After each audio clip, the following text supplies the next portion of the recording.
Well, a major shakeup could be coming to federal disaster relief, something Oklahomans use a lot, as you know. President Trump threatening to reform or get rid of FEMA altogether. News 4's Sydney Batslop joins us now with what this could mean for Oklahomans in the future. Sydney.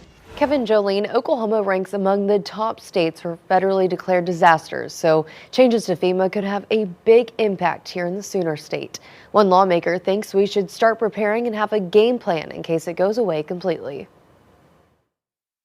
From tornadoes to ice storms, Oklahoma is no stranger to natural disasters. The state has faced 8 federally declared disasters since 2020 alone, and in that time, FEMA has provided nearly $450 million in aid. But now, President Donald Trump is raising questions about whether the federal agency should even exist. FEMA is going to be a whole big discussion very shortly because I'd rather see the states take care of their own problems. The Oklahoma Department of Emergency Management says it's open to reform if it means more money goes to victims of disaster. The average individual assistance payout from FEMA to Oklahoma homeowners is about $6,000 for destroyed homes. OEM says that's not enough to truly help Oklahomans rebuild and recover. Just so much confusion and so much uncertainty that we're just going to have to wait to see what the president decides to do.